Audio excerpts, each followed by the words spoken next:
Okay, so where are we so far? So far, we've been looking at a very important topic, okay? An important topic of object systems,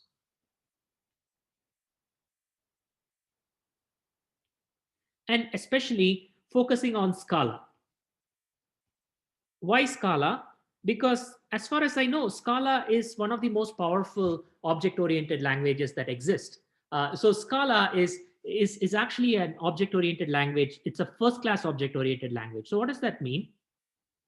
Uh, in Scala, everything is an object, really. So when you create a function in Scala, a function is actually an object. When you create your class, that's an object. When you write an integer like 42, that is an object. So everything is a class in Scala. So Scala has a very rich object system, and it's a really good example of how object-oriented programming and functional programming uh, actually work with each other. So they are kind of orthogonal. You can have functional programming languages with an object system, and there are some good functional programming languages, like the one that I use very commonly in my own work is a language called OCaml. uh, you might have heard of it's a dialect of lettuce. Actually, it's lettuce, but in a production, at the production scale. So it has exactly the same syntax as lettuce, because it belongs to this family of languages called the ML family of languages. Okay, and OCaml, the O stands for objective. So it has object oriented programming. But the way I see OCaml is the objects have, the object system has been slapped on to the language. So there is this language, think of this language, and let's say, someone comes with some mash piece and just slaps it on the plate, right? Yeah, those of you who have had anything to do with the military, or going to a mess, that's what we call, that's exactly how it's done, right? You have your core language, and someone decided it's a good idea to add objects to your language. But you could do a lot of programming without even knowing that there is an object system. Okay. And OCaml, by the way, there's a programming language called Reason that Facebook has come. It's just OCaml plus some extensions that allow you to compile into JavaScript and do web programming. Okay, so you could look it up. It's getting more and more important these days. So Facebook uh, is trying to promote this language called Reason, which is a language for writing web applications in not in JavaScript. You write it in a functional programming language, and then you compile it down to JavaScript, and it runs in your browser. All right, and it's called Reason or Reason ML. So you can look it up. There is a similar language by Microsoft called F Sharp, which is also a dialect of OCaml. Uh, anyway, so these are languages where the object system, in my opinion, has been slapped on. Scala is a language where the object system is first class. So when someone designed the language, when Martin Odersky and his students designed the language, they made the language object oriented from the get go, so that everything is an object. And this week we will be studying some of the features of object oriented programming in Scala. Okay, so last lecture we talked about classes in Scala, and we talked about inheritance in Scala. We talked about inheritance in Scala. We talked about how encapsulation is done. You've already seen polymorphism, things with different types and the same name. Okay, so these are things we've already looked at last time. Uh, and last time we started looking at basically the principle where if you have an object, a class A, and you have class B, A is the base class and B is the derived class. So when you have this kind of a relationship, we said, and we gave it a fancy name, but it's actually a simple thing. And this is called Liskov's substitution principle.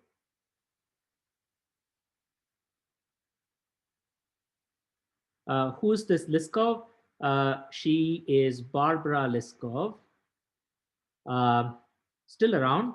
I think she's at MIT. She's a professor at MIT. And she's the first person who came up with this idea of a substitution principle. It's actually a very powerful principle, and you're actually going to see how powerful it's going to get. Uh, and it's going to make you fret, and it's going to make you think really, really hard, because applying this principle, it's a wonderful, simple principle, but you will see where it takes you, and it takes you to some very, very interesting places next week and the week after. This turns out to be one of the most you know uh, deceptively challenging topics in this class. But what is Liskov's substitution principle? And this principle simply says that wherever an instance of base class is needed, we can always provide an instance of the derived class. So, in other words, if you create an instance of the derived class B, you can use it wherever someone needs an A. So it's like saying, give me an instance of class A. So for example, I write a function. So I write a function, and function foo takes in an argument which is of type class A. And here you can say, well, Liskov's substitution principle tells me that I can create a new instance of class B, and I can pass it into this function, and it should work without worrying about it. So this is important, right? So here in this function, the input is required to be of type A, but I could pass, for example, an object of type B. Is that good? Likewise, for example, let's take another example. Here we have a function bar, which takes in a number, let's say int, and promises to return to you an object of type A. And somewhere in this function, I actually return an object of type B. I'll put a return statement here just to emphasize that I'm returning. Is this okay? So I have a function bar, which takes in a number, and promises to return to me an object of type A, somehow creates an object and returns it, right? Now, suppose instead of returning A, I return B. Is it okay? So the point is, it works, right? Everyone agrees it works, because whoever the consumer is of this is totally fine, because the consumer has received an object of type B, but the consumer thinks they have received an object of type A. But again, Liskov's substitution principle, wherever an object of type A is needed, you could always put in an object of type B. Okay, and it's a characterization of what must hold in a good design of an object-oriented programming system. And it holds for languages like, for example, C++, or it holds for Scala. Is that good? Yes. So then there is a wonderful question from Gibson. So the other way around does not work, right? So as an example, suppose I had a function define who an object which needs an object of type B, and it's going to do some stuff with B. All right. Don't worry about what it returns. Now I cannot call who with an object of type A. This should be an error. Why should this be an error? This is kind of where we left off, almost kind of where we left off last time.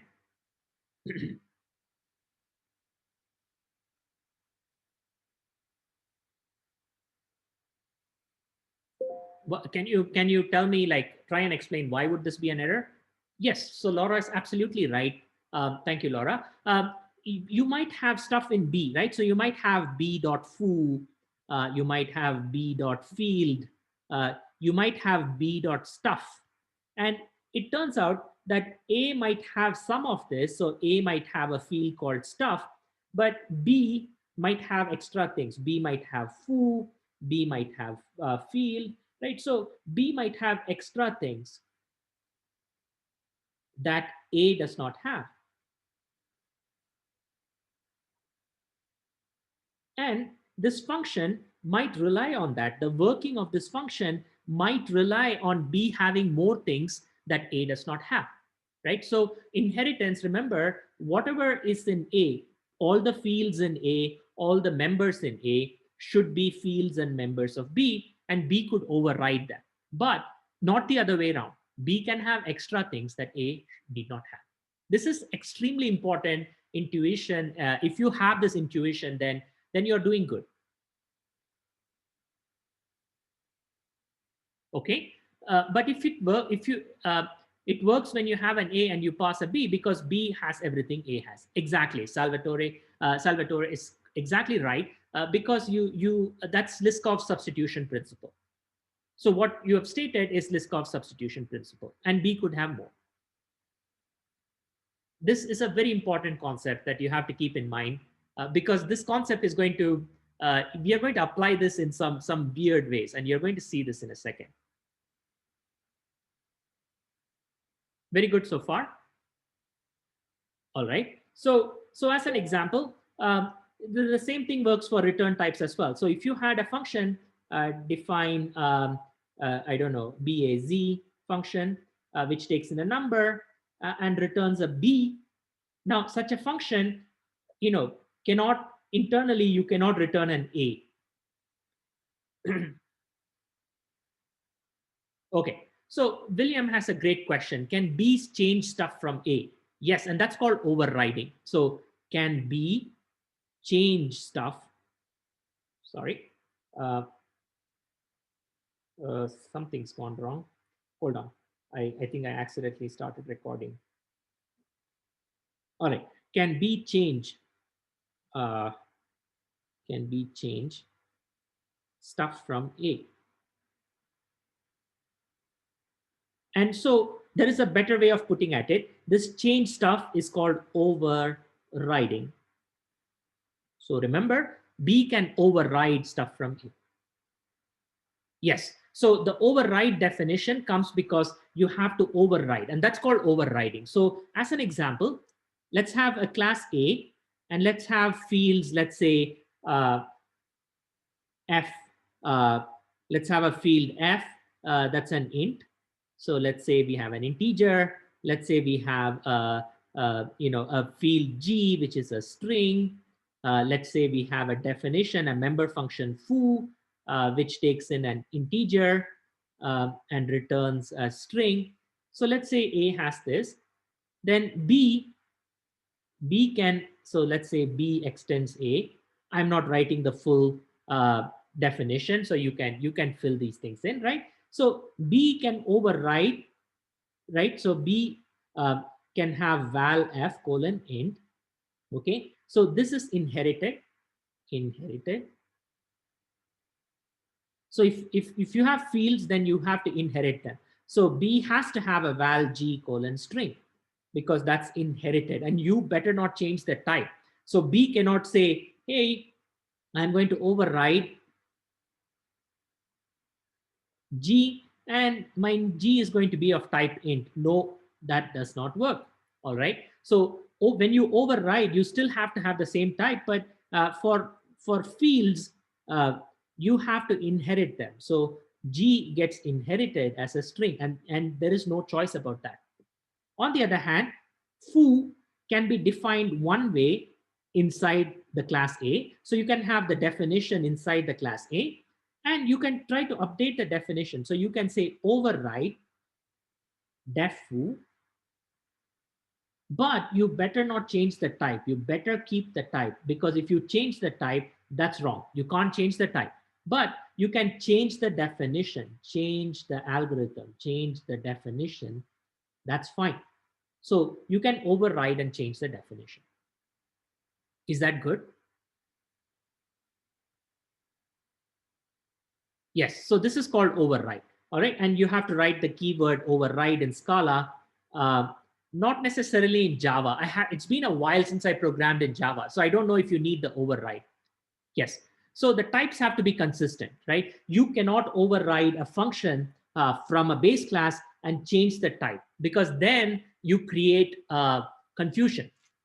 Okay, that is not, inheritance doesn't allow you to do that. The interface of A, whatever A's interface is, which means whatever methods it has, whatever methods it has, whatever fields it has, must be reproduced by B. And you could have extra stuff. So you could have new fields, you could have new member fields, you could have new methods that were not in A.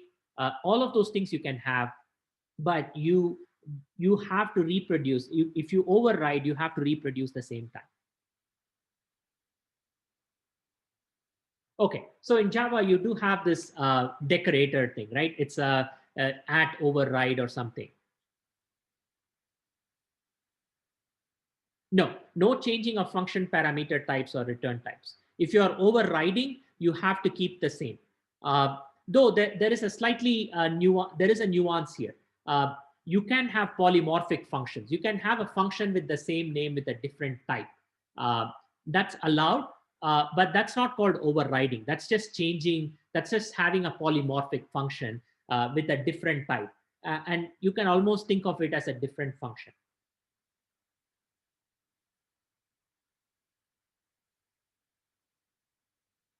Okay. Yes, Laura, you're right. So I would like to answer your question with a little bit more nuance, but keep your question, Laura, for a week and a half.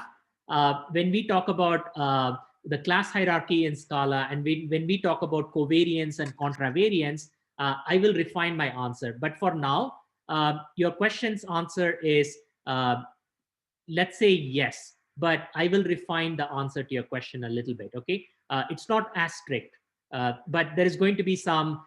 I need to talk to you about covariant and contravariant types and Liskov's substitution principle on steroids, which will happen soon. But let's do it later.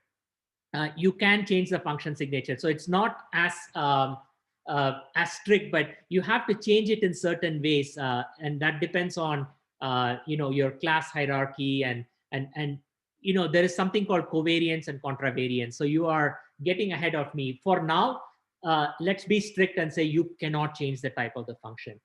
Turns out you can, but I will tell you exactly how that works. Okay, so right now you can't. So let's just say right now you can't.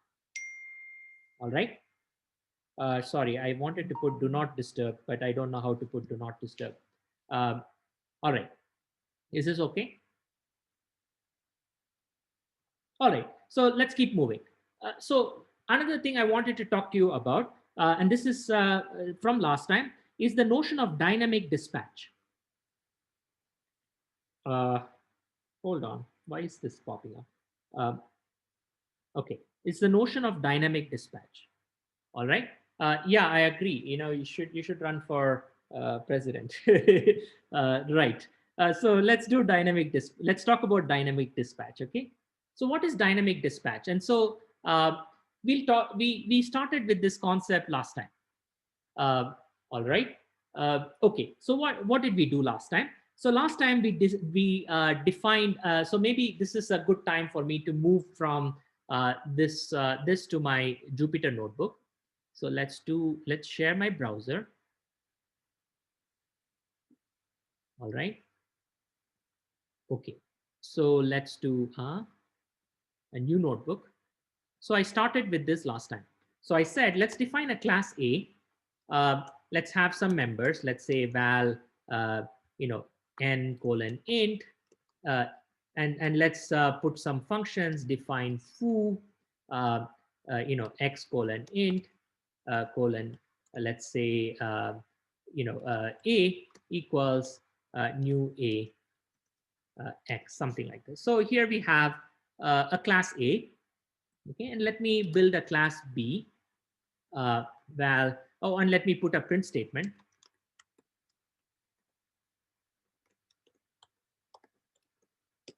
All right. Say message. Okay, so this is good. So let me build a class B. Okay. All right. No campaigning for president just now. Okay, you can do it later. Remember when you're in class, you cannot campaign like that. All right. So you can only campaign like in your own time. uh, yes. All right. All right. Let's do this. Uh, yes, you can campaign. Well, I don't know. Let's not define a constitution right now. But let's define a class B which extends A, and we just make sure that this is N. Uh, so hopefully this works. And then I'm overriding. And to be sure, I'm just keeping the signature. And then let me print message. I am in B. And then let's say new B of X. By the way, is this okay? The return type of override tells me that I have to return something of type A, but I am actually creating a new B. Is that okay? Okay, very good. All right. So, and then B can have def extra extra colon unit.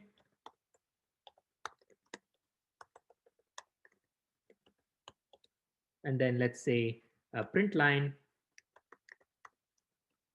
extra X. So something like this. I just put in something extra. Hold on. Oh yes. So this is something we need to talk about.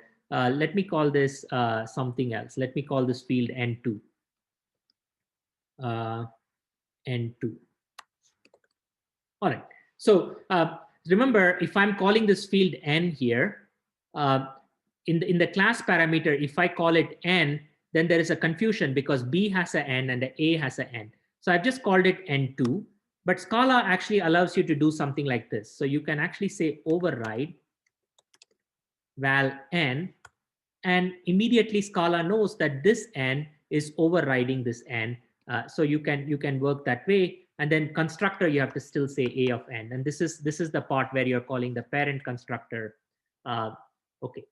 So you need to do some practice doing this, defining inheritance in Scala and doing this overloading properly and so on. But you could do it this way, or you could call this N2 and then just say N2. So in B, it's called N2, but in A, it would be called N.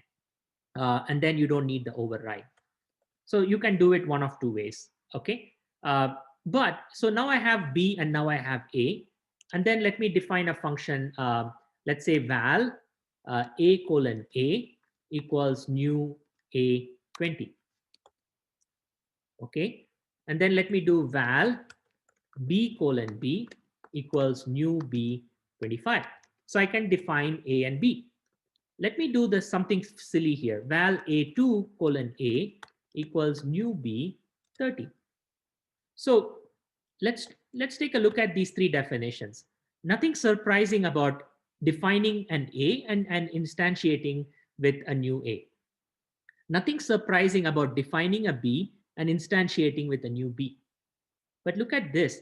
I have declared A2 to be of type A, but I'm providing a new B of type, an object on the right-hand side. I'm assigning it, or I'm instantiating it to an object of type B. Is this okay? All right. This is again substitution principle. You're requiring something of type A, but you can always put in something of type B in there. What about the other way around?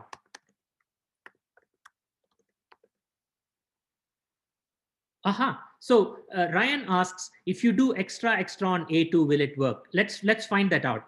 All right. Let's try this other thing. B2 colon B equals new A50.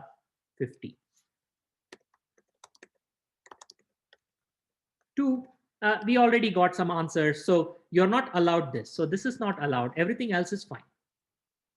Okay. Now Ryan has a great question. A2 has been declared to be of type A, but I'm still calling new B of 30. So what happens if I do A2 dot extra extra, extra extra, Let's give an argument like 15. Do you think that will work? Any ideas? No. Some people say no. Some people say yes. So it won't work. Let's try this. It won't work. All right. So A2 is still an object that whose current type is A. All right. So what that means is, even though it's been declared to be a B, it will not work. In some languages, it does. So it works in dynamically typed languages like Python. This will work. You can actually try something similar in Python, and this will work. Uh, okay.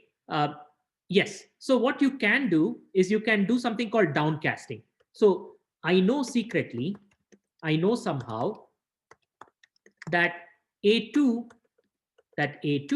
is of type B, even though it has been upcast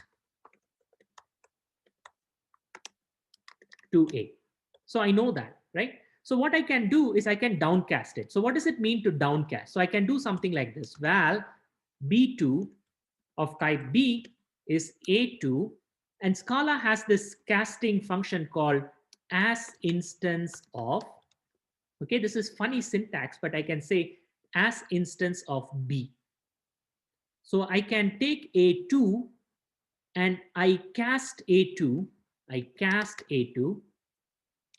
into an object of type B. Can I do this? Yes, you can do this. And now B2 is exactly the same object as A2, but it's now gotten the type of B. So I can do B2 dot extra 15. That's allowed. But I cannot still do A2 dot extra 15.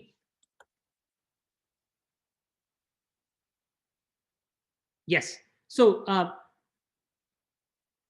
yes, exactly. So you could do A2 dot as instance of B dot extra 15. That's totally fine. Because that, remember, that's just taking A2 dot as instance of B and then calling extra on that. Okay. Now what happens if I try this on A? So can I try this? A dot as instance of B. Well, B3 is A dot as instance of B. So can I take an object of type A and try to downcast it? It won't work. Interestingly enough, Scala will allow you to try, but you get this exception. So it says java.lang.classCast exception. You cannot take A and downcast it to B. Is that okay? So this cannot happen. So how do you do this? If you ever have to do something like this, Scala provides another function. So you can say if A dot is instance of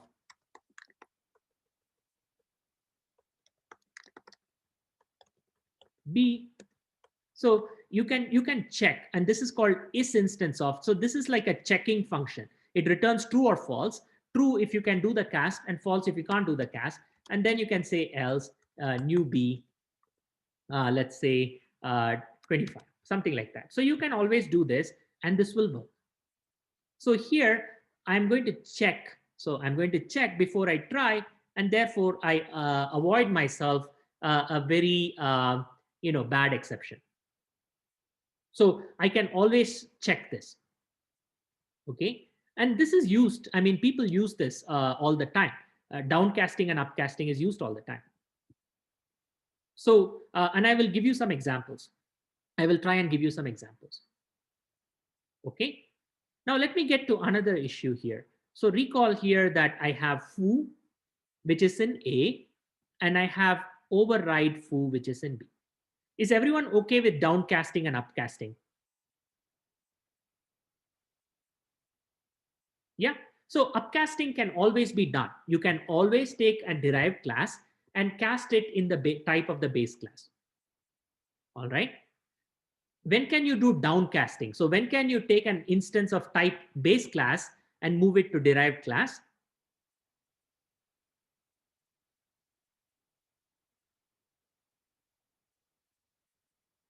So you can do it if you somehow knew that the base class object that you're getting, the object of type A that you're getting, was somehow, previously taken from B and upcast to A.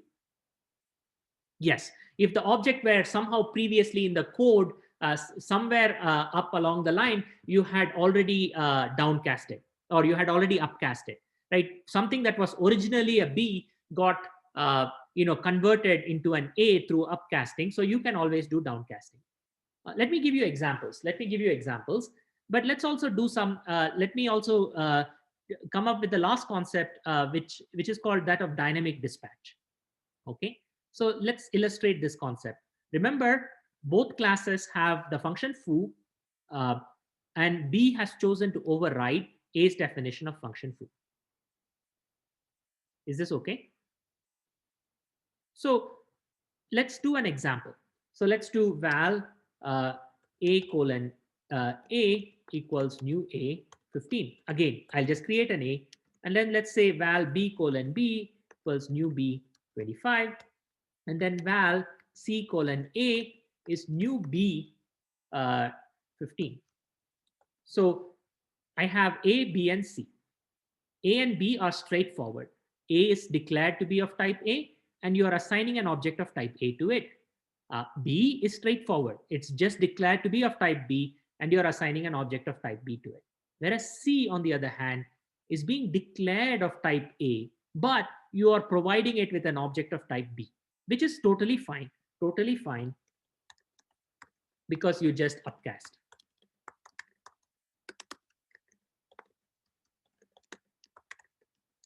In fact, you don't need a cast statement, right? This is one example where you don't need to say as instance of B, because you automatically get that. Okay, now let me do something fun. Let me call a.foo. I should give a parameter like 1. So if I call a.foo1, you get the message printed, I am in A. No surprise there, because remember, in the code, I had this message, I am in A, print out before I return something. Okay, I can do b.foo1. And now you would expect a message saying I am in B. Okay, what if I do c.foo1? What message do you think you will get? Will you get a message saying I am in A, or will you get a message saying I am in B? Okay, so some people think A, some people think B. All right, let's see this. Okay, A or B. Well, that's true. All right, let's see this. It prints I am in B. What is happening here? And this is called dynamic dispatch. All right, so let me draw a picture and try and illustrate this notion. And this is super important. You have to understand this. Yes, you are right. So Zach is absolutely right. I cannot do c dot extra extra. So if I did c dot extra extra of 2, I'm not going to be able to compile it. Aha, this is not weird, but this is called dynamic dispatch. So we have to, yes, and this is important. This is a feature of object-oriented programming languages. You have to understand. This is what makes it somewhat counterintuitive, but this is super important, and we use it. It's used a lot. In fact, you used it in project 2. You must have used it in project 2, or at least many of you did use it to project 2, and I'll show you exactly what. Okay, so let us figure out a way to think about this. So I'll give you a way to think about this, okay? Yes, so Gibson gets very close to how I think about this, but there is a way to say that out loud. All right, so I'm going to say this. So this is what's happening. So when you create an object of type B, so what did we do? So we created an object of type B. So when you create an object of type B, you have to imagine that Scala creates an object, okay? And Scala then allows you to take this object, and inside this object, there is the A part of the object, and then there is the extra part of this object, the stuff that's extra in B. So imagine this is how object-oriented programming languages organize objects internally. And this has a name in C++, this would be called a virtual table, or this is called a dispatch table. So under the hood, object-oriented languages have, when you create an object of type B, inside the object of type B is lurking an object of type A, and that's the super. That's called the super or the parent. Okay, inside it lurks an object of type A. And what happens here is you have what is in A. So you have the number n colon int, uh, and then you have foo, which is a function that takes you from an int and returns whatever foo used to return A. Okay, so you have that, and then what is the extra thing? You have a function called extra. Is that okay? So imagine this is an object of type B, but inside the object of type B, I have organized itself into two parts. The parts that belong to its parent object A, and the part that's extra from the parent object. Good so far? And when I override, so here is the key thing. When I override this, even though this it says that I belong to A, the overridden method is put here. The overridden method is put here. Even though it's an object of type A, it's a funny object of type A because it has this overridden method. Good so far? Everyone okay? Yes. So this is how you get both worlds, right? So when I upcast it, so when I upcast this object,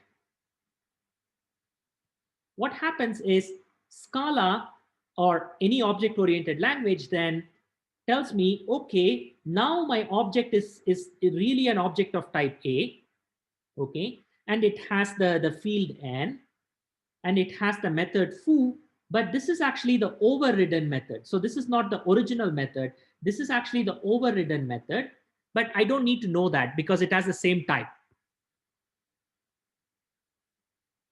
Yes, that is exactly. So John says, what exactly, read what John says in the chat. So he says it will look in the same place and it will look for A, but it will find a different implementation of that function. That's exactly how it works in a language like C++. That is exactly how it works. In fact, what will happen is if there is a function pointer. Remember, C++ is basically mishmash on top of underlying C. So that's why it's called C++. So what happens is you create a pointer table, and in the pointer table, you're going to store pointers, and it will store a pointer to a function. In fact, it stores a pointer to a function, and that's called the V table or the virtual table. So inside objects in C++, you actually have a table of pointers. It's basically converted to a struct, and you have function pointers. And the way virtual functions are done in C++ is you basically will have a function pointer to foo, but that's a function pointer of what's been implemented in the derived class. And this is important to know. Then a lot of things become clear. So this is why dynamic dispatch happens. Yes. So when you now upcast it, you're only allowed to access things inside the inner box. So when you upcast, remember there is an inner box which is of type A. You're only allowed to access stuff in that inner box.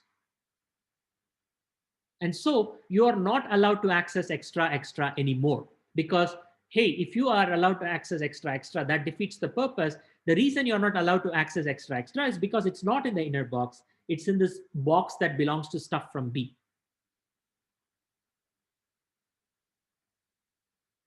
Yes, so it has the overridden methods, exactly what Evan said. It has the overridden methods, but nothing from the object A, from the object B will ever get in there except for those overridden methods.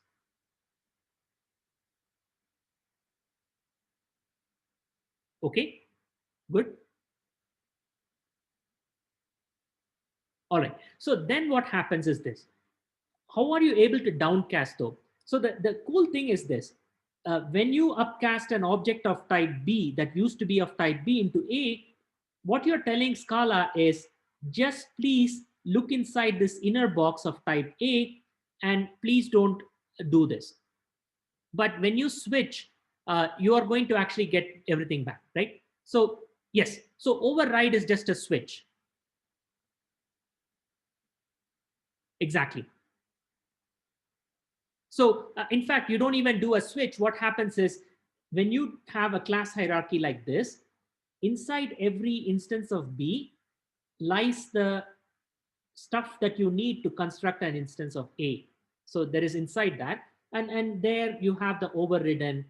Whenever there is a function that's overridden, that function exists there. So overriding is actually zero cost because the way this weird object A gets created is all its methods are overridden methods. It it does have access to the original methods, but you have to work hard to find them. I'll tell you how to find them, but it's not needed. Uh, there is actually a way to go back to the from the overridden method to the original method, but you have to work on it. Yes, it's called super. Yes. Okay, so how do you do typecasting, right? So now if I take this object A, which is just an inner box on a bigger outer box of type B, so what happens is, here's what happens. When I downcast,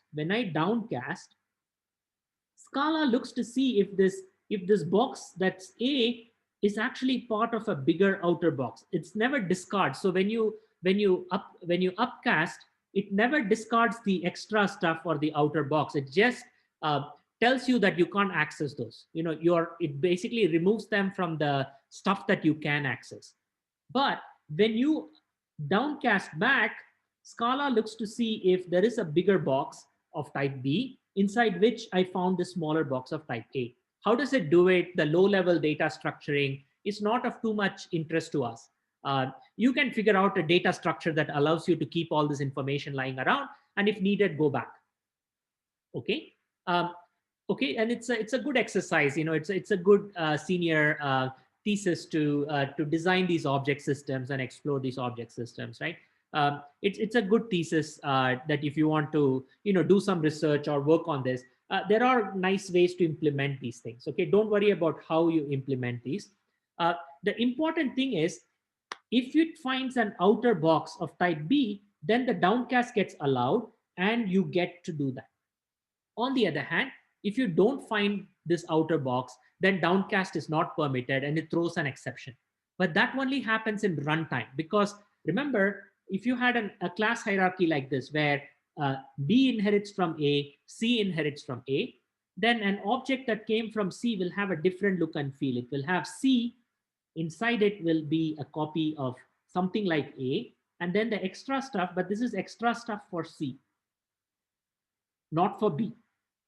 So when you try and downcast this to a B, so when you run as instance of B, then Scala says, hey, wait a minute, this inner box that you are now calling A is not embedded in a B box, but it's embedded in a C box. So how dare you? I will throw an exception. I will throw an exception and bail out.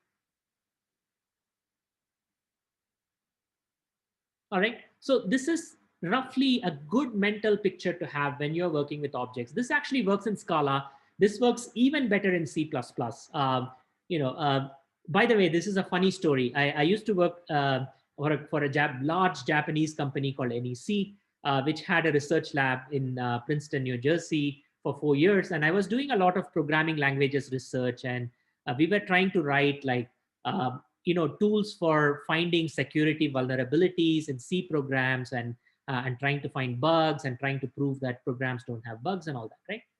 And then around my end of my third year and the beginning of my fourth year in the company, they came and told us, and we were a group of about 10 people with PhD in programming languages, right? They came and told us like, hey, you should start working in C++ because no one uses C anymore. We would like you to take everything you're doing in C and have this research to do C++, right? And within 6 months, half my group of 10 PhDs, uh, 5 of us quit and went to academia and became professors, and the other 5 just went to Google. Uh, and the point is, C++ the internals of C++ is as messy as they get. But we had to do some of this, right? The internal tables on how C++ can be converted to C and work with C programs, right? But the point is, remember, these data structures, they get very intricate, but the concept is very, very important.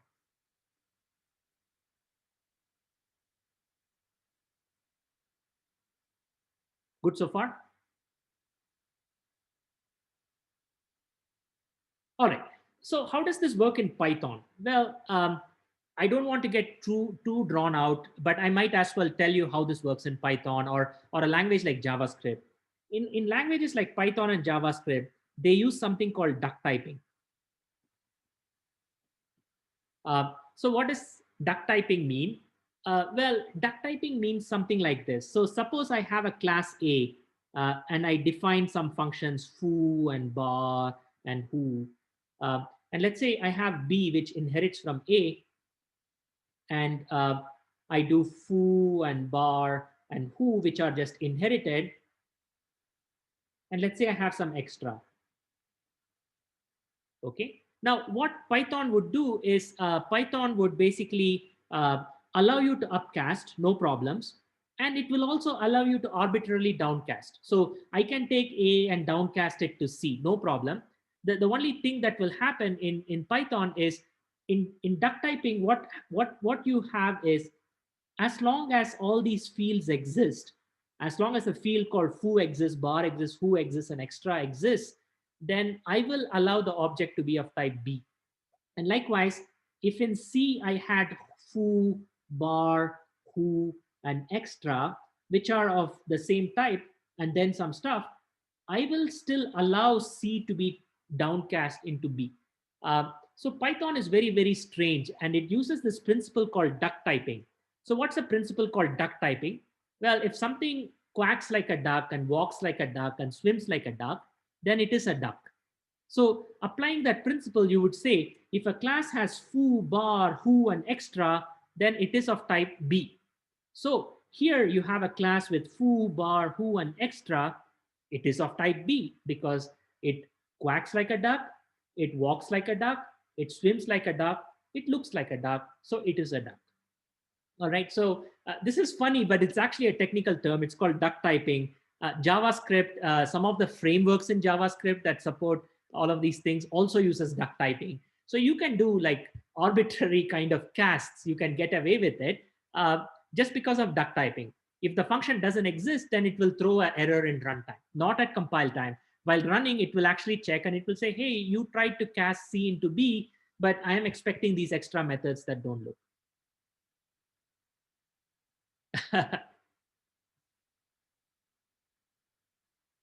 All right. So some certain languages do things very differently. Duck typing has its advantages and disadvantages, but Scala is the other extreme because it's statically typed and it has a very, very well-defined hierarchy. But you should look at object-oriented programming in Python. It's very, very important. If you ever want to be a Python programmer, you should know object-oriented programming in Python, and you should know some of the intricacies of how inheritance works, how things like duck typing work in Python. Yeah, actually, duck typing will work even if two classes are not related. Though I should say my experience with Python has been like trying to program in Python. I've never formally studied in Python, so I think it would work, but I am not super sure. Remember, Python doesn't even have a type, like you can't even declare types in Python. So yeah, duck typing works even if two classes are not related, as long as they have the same fields and same set of methods, then you can gladly pass an object of type C where you need an object of type B because the same methods and the same fields exist. And in runtime, no error will be raised. This is my current understanding, though I am not 100% sure. So if someone has done more programming in Python than I have, then correct me if I'm wrong. And I think it's the same in JavaScript, the same concept, but that's a completely different thing.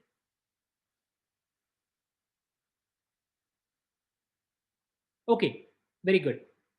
So let me ask, is this mystery of downcasting and upcasting clearer? Why you are allowed to do this kind of downcasting, and why certain kinds of upcasting are allowed and certain kinds are disallowed? Is that clear?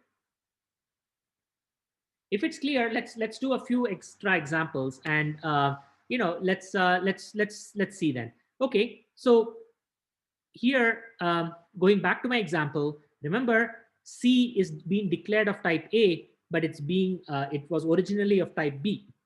So it's possible for us to do things to C. So it's possible for us to say val C2 is C dot as instance of B.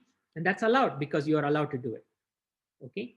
Let me do some other things, right? So let me now create a new class C, uh, and let's say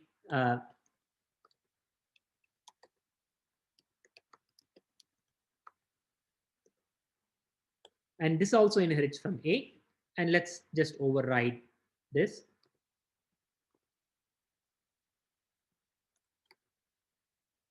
By the way, is this okay to say new B of X?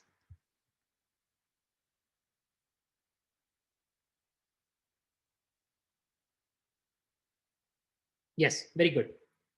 Obviously, you're promising to return an A and you're returning a B, no problem, right? Because B is still inherits from A, and you can have some stuff. Let's actually put in this method extra, right? And let's actually have something like this C extra. Okay, so now I have B and C. All right, so let me change my let me come up with a new example. So let me do this. Uh, let me do this.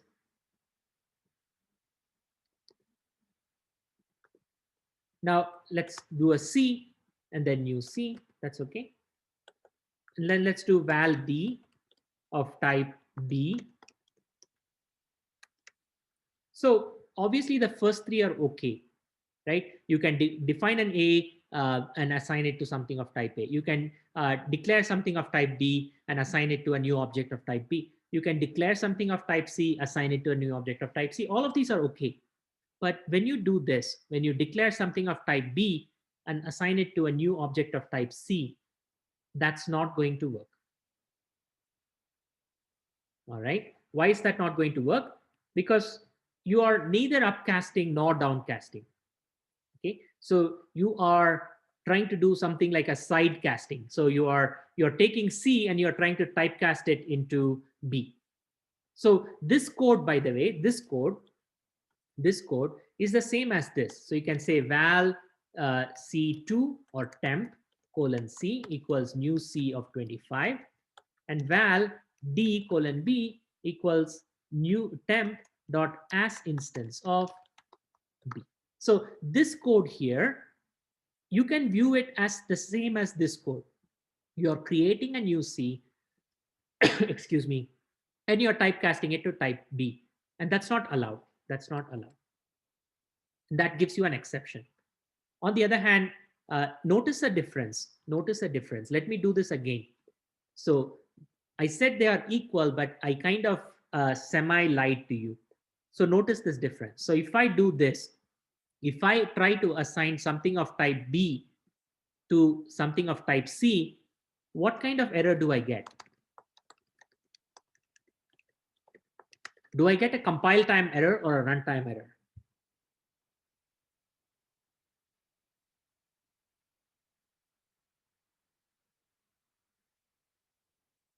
What do you think?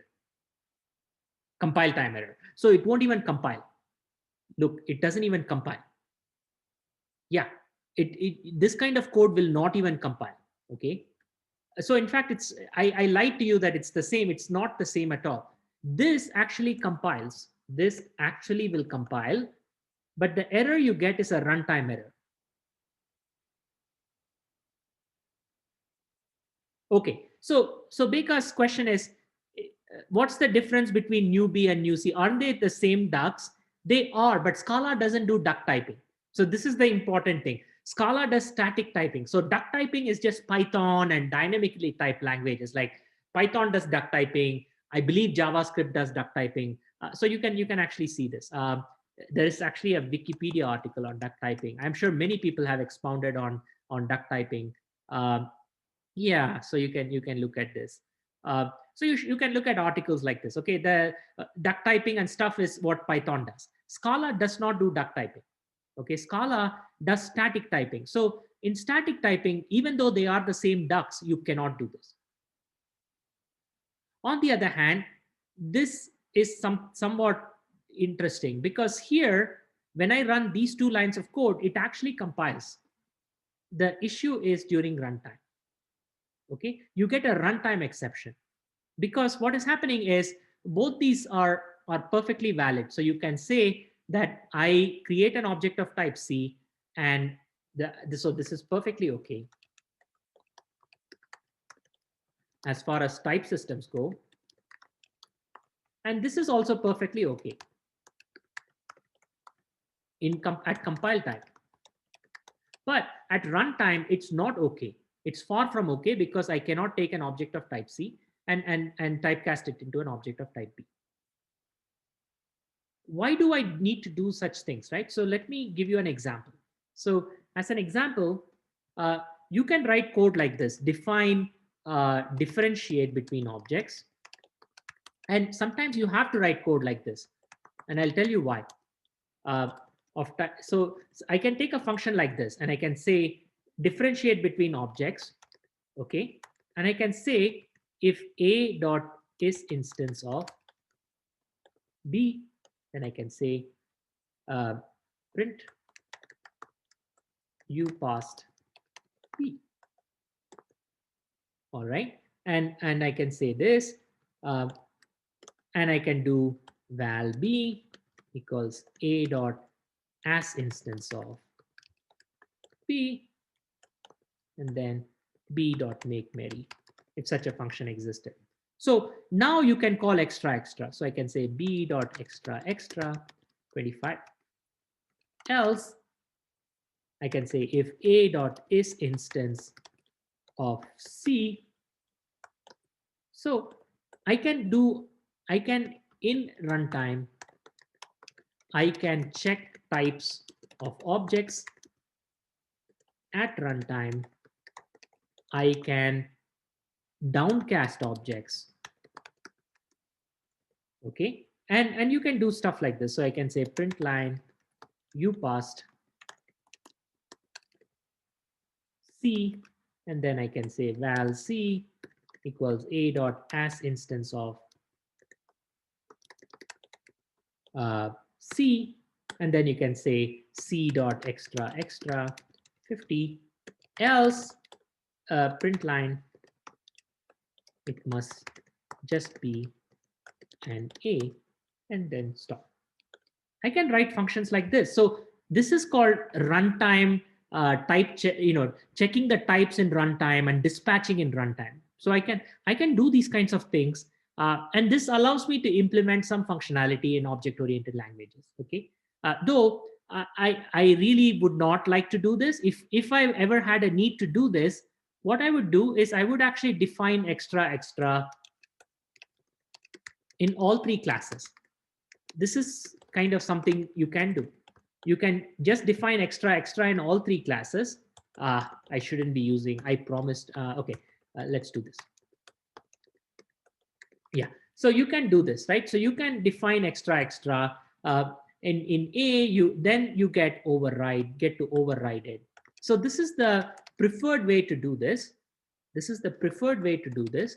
But sometimes, there are use cases where you might have to dispatch like this, where you might have different functions that could come in handy in different classes. So you might not have the luxury of having the base class under your control. So you might have to have different functions in different derived classes that achieve the functionality. So in runtime, you might have to differentiate the type of the class as you go, and then call the right function. So now I can say differentiate between objects. Okay. Okay. Does Scala have abstract methods? And if so, what happens if you call an abstract method in a base class? So coming right there. So you're just ahead of me by a few minutes. I'm coming right there. Okay, I'm going to get to it. And Scala does not have abstract methods. It has a notion of abstract classes. So I'm going to talk about that. And I'm going to talk about the notion of a trait. All right, so I'm going slow, but I'm going to talk about the notion of a trait as well. All right. Okay. Is this okay? This idea of upcasting and downcasting. All right. So if this is good, let me then go ahead to the next topic. So I want to talk about abstract classes and traits. Okay, which are the next important topic. So Scala has this notion called an abstract class. And an abstract class, all right, let's call it my base, is a class. When you define it to be abstract, it means that you're not really going to instantiate methods of this. So you can say define, a method of which takes in an int and returns an int. But I don't need to give you a definition. So I can say val x colon int. So I can say these things. So I have given you a definition, but I have given you a declaration. I have given you declaration. I have given declarations, but no definitions. And I could say define b method, um, and I could say unit, and I could say print line, hey, uh, x equals x. So I can have some methods which don't have a definition, or I can have some methods which have a definition. So this is an example of what's called an abstract class. And these would be your abstract methods that don't have been given a definition yet. So it's a way of declaring interfaces. It's a way of declaring interfaces that will be implemented by someone else. This exists in C++ as well, right? In C++, you would use virtual void. This is how you would do it. Virtual int or virtual int a method, int I, and then you would say equals 0, something like this. So you can do this in C++, and this is called an abstract method or a virtual method, which has become or there is a modern, I think there's a modern syntax. You can say equals delete or equals undefined. I forget what it was. But the way we do it in classic C++ is this. C++ before 11 is you would define, in your class, you would define a method like this, which immediately makes your class abstract. You don't have to use the keyword abstract in C++. In Scala, it's much more simpler. You just don't give a definition, and it's taken to be abstract. So abstract classes cannot be instantiated. So if I tried this, val my base equals new my base, that's not going to work. Is that okay?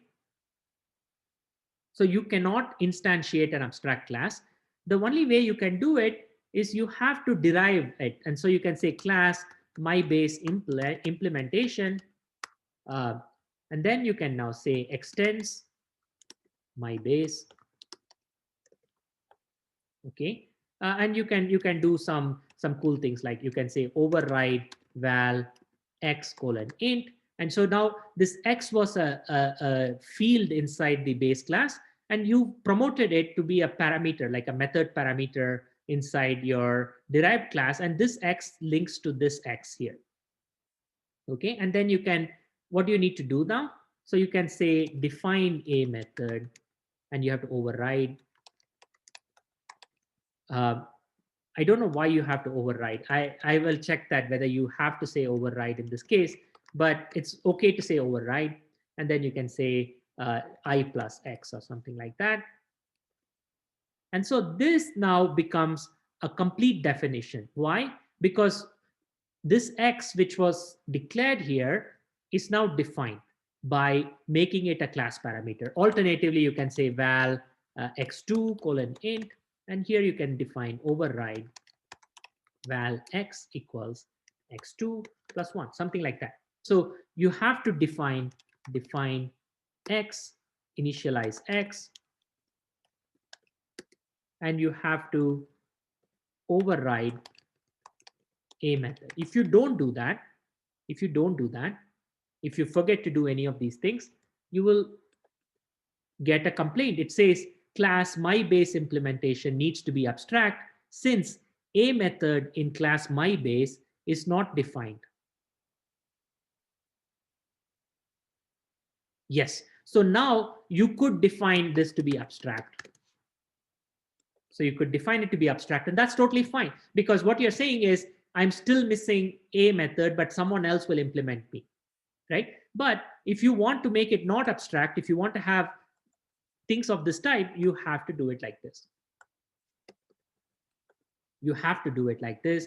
And now you can do val x colon MyBase impl, okay, equals a new MyBase impl of 25. And there is a sneaky way you can say val y colon MyBase equals new MyBase imp of 30. You can do this too. You can create a method of type, like a class of instance of type MyBase sneakily by creating a method, an instance of type MyBase implementation and upcasting it. So you can sneakily create a method of type MyBase. Okay. So abstract classes are very important in Scala. Okay, abstract classes are very important. Now, Scala offers you some other features, and we are going to study this next time. Interestingly enough, Scala offers you a feature called a trait, which is very, very similar to an abstract class, but with extremely important distinctions. Okay, and so we are going to study traits. In fact, we've been using traits. We've been calling sealed trait, expr. We've been using traits already, but now the time has come for us to study traits, and we will study it next time. Okay, so hopefully this is a good place to stop today. But hopefully something important has been covered today, which is this idea of how objects behave, this idea of what object instances are, this idea of upcasting and downcasting, the idea of dynamic dispatch, and hopefully some of the complicated or seemingly complicated behaviors have been demystified. All right. With that, I will stop here, and we will continue next lecture on traits and some of those things as well. All right. Thank you.